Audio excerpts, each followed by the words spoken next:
Halo semuanya, selamat datang kembali di video analisa harian BTC USD bersama Amandana. Ini adalah analisa harian BTC USD pada hari ini, tanggal 14 Agustus 2024, hari Rabu. Seperti biasa, jika kalian semua suka dengan videonya, jangan lupa like dulu dan juga subscribe bagi yang belum subscribe, hidupkan lonceng dan di-share ke yang lain yang sekiranya memerlukan analisa di Bitcoin untuk update pada hari ini, karena hari ini ada yang namanya berita penting, yaitu tentang data CPI di US.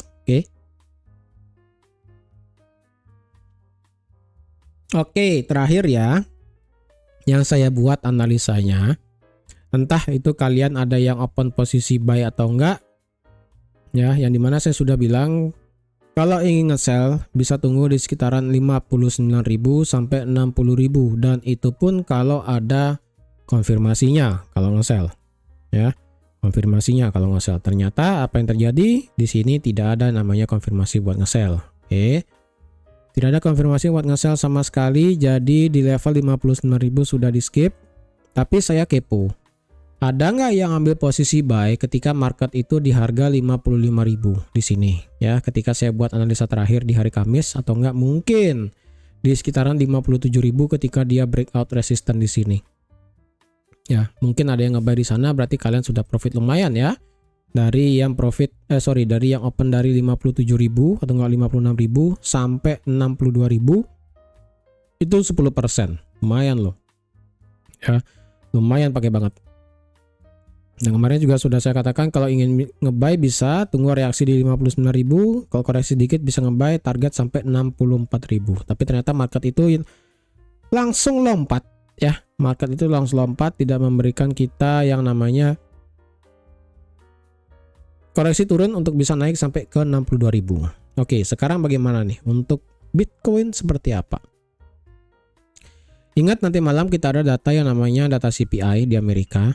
Untuk permasalahan apakah ini akan bereaksi ke Bitcoin atau enggak, saya rasa ini akan bereaksi, karena sekali lagi menurut saya pribadi Bitcoin adalah aset yang beresiko ya, karena ya kalian bisa lihat sendiri ketika pada saat kemarin di hari Senin ya, pada saat di hari Senin market Bitcoin itu drop dari 58.000 sampai ke 49.000 ya, dan sudah saya katakan berkali-kali dari segi time frame weekly, potensialnya ini akan bisa balik dan membuat kejadian di tanggal 29 April, dan untuk di minggu ini kemungkinan akan membuat kejadian yang ada di tanggal 6 Mei. Jadi sebenarnya sih kalau kalian ada yang open posisi ketika saya ada bilang kejadian di tanggal 29 April, mungkin kalian ada selamat ya, mungkin kalian ada ambil posisi buy ya, kalian profit lumayan ya kan, karena saya tahu juga ketika market Bitcoin ini drop parah, kalian itu mencari mencari semua channel YouTube yang membahas Bitcoin, apakah ini Bitcoin bakal lanjut turun parah atau bakal koreksi. Saya pribadi sih bakal bisa koreksi naik sebenarnya ya kan, tapi ingat ini weekly demand sudah di break ya, weekly demand sudah di break, jadi potensialnya kalau market itu mau muter lanjut turun, bisa turun sampai mana, 43.000 sampai 41.000 ya.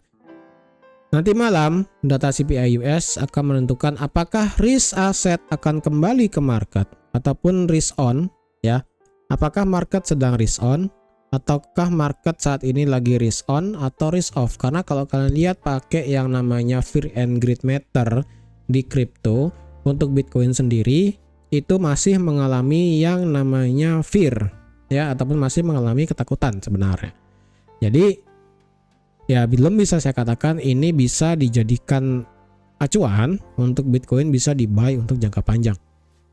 Karena terakhir yang saya lihat di kolom komentar itu kan ada yang beranggapan secara daily ini marketnya membuat yang namanya flag ya, secara bentuk flag ya, daily sih jelas susah banget kelihatan flagnya, jujur ya. Kenapa? Kalian ini lebar sekali ya, jadi kalau kalian baca kriteria market itu valid membuat bullish flag, market itu membuat pattern flag atau enggak ya, itu sebenarnya bisa kelihatan kalau kalian cari di Google, belajar aja ya. sebenarnya minimum ya, syarat maksimal dalam hal market itu membuat bendera adalah seperti apa. Itu kalian bisa cari sendiri sih sebenarnya ya.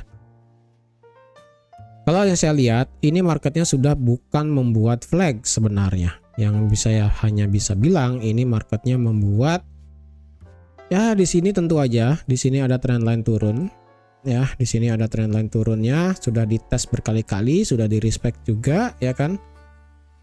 Sudah dites, di respect turun. Kemudian kalau yang dari segi bawahnya itu marketnya seperti ini. Ya udah. Ini apa namanya? Kalau saya lihat ini bukanlah sebagai bullish flag dari segi weekly. Karena kalau kalian lihat ini sebenarnya sudah terlalu lama dan ini penurunannya cukup tajam. Ya. Ini sebenarnya sudah lewat ya. Jadi kalau sebenarnya ya, kalau bullish flag yang saya tarik dari tanggal 11 Maret. Kalau ini bullish flagnya valid, seharusnya market itu sudah terbang ketika dia kena di tanggal 22 Juli kemarin. Ya, ketika market itu break di tanggal 22 Juli, oke, itu bisa saya katakan sebagai bullish flag. Maka secara weekly, kalau diatur 1:1-nya dari segi tiangnya ya, untuk tiang saya nggak akan pakai dari bawah. Kenapa? Karena di sini ada base. Ya, jadi tiangnya adalah dari sini sampai sini. Oke. Kalau memang kemarin ya breaknya itu di tanggal 22 Juli ya, 22 Juli break gitu kan, maka potensialnya ini akan bisa naik terus sampai mana ya, break tanggal 22 Juli naik sampai mana, naik sampai 90.000. Tapi karena ini marketnya sudah terlanjur turun ke bawah ya, dan ini juga retracementnya juga cukup jauh ya, dari sini sampai sini. Tuh, kena 61,8 kemudian mantul naik.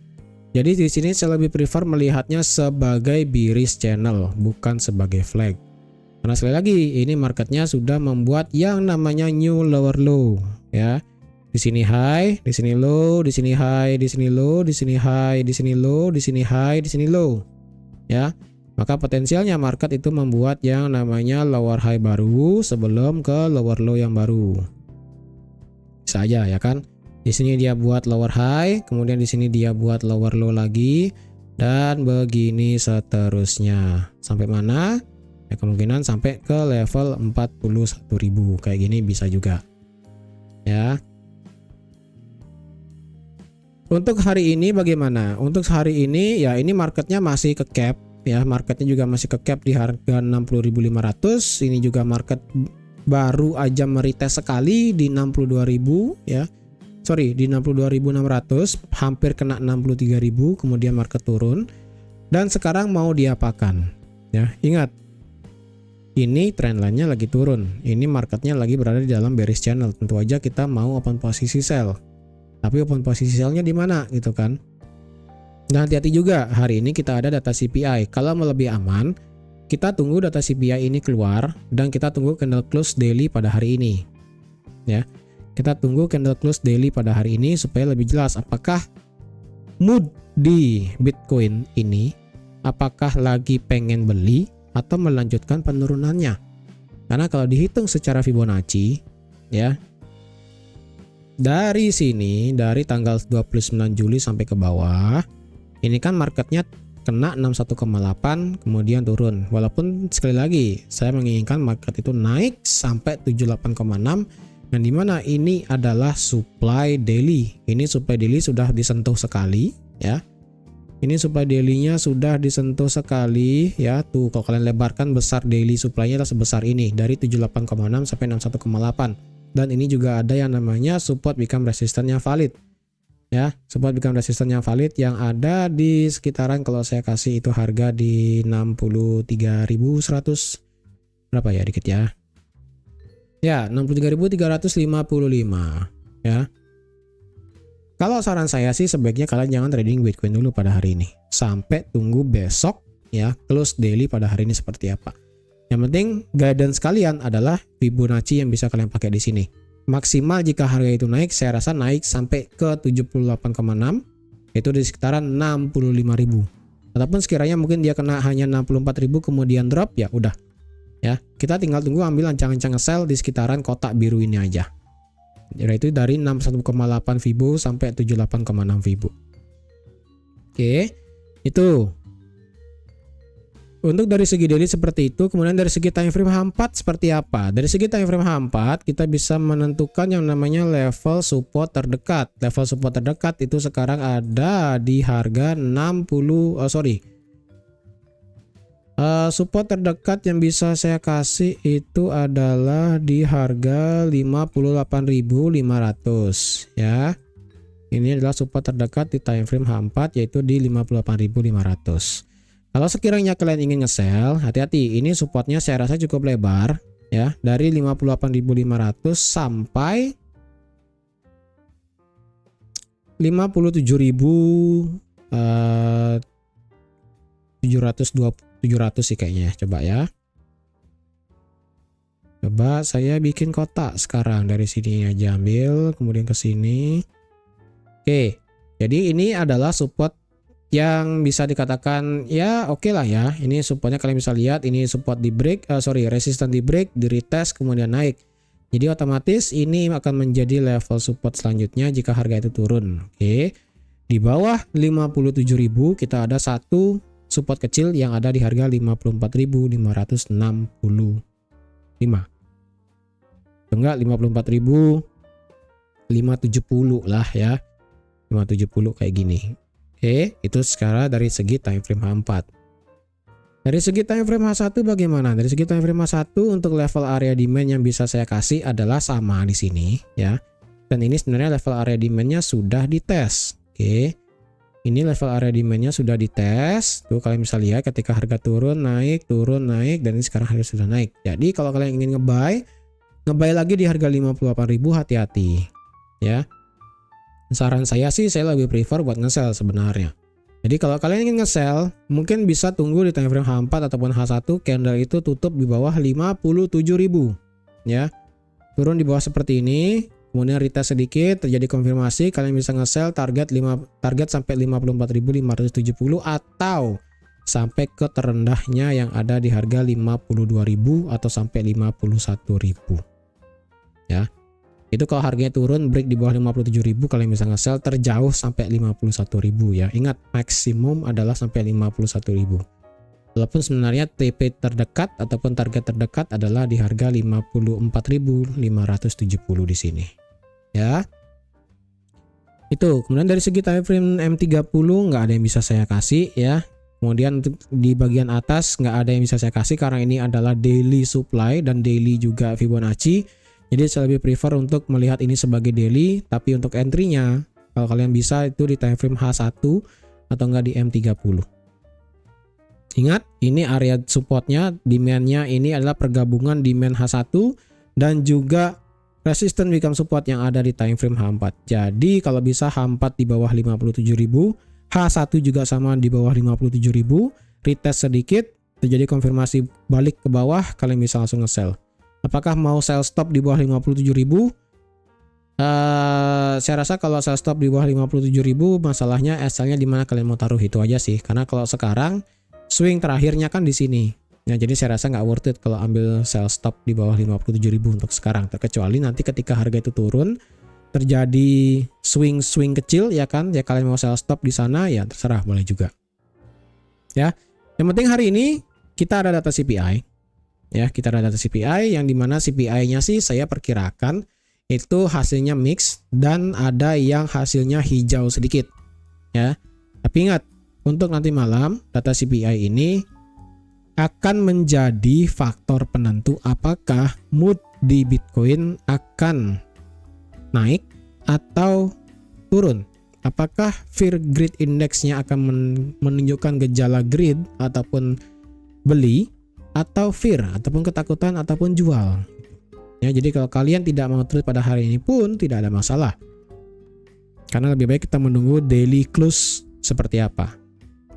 Kalau daily close di bawah 57.000, saya rasa itu akan bisa memulai penurunan lebih lanjut di Bitcoin bahkan sampai 52.000 ya. Mungkin. Tapi kalau ini marketnya naik, ya udah saya lebih prefer buat nge-sell di 78,6 di harga 65.000. Itu.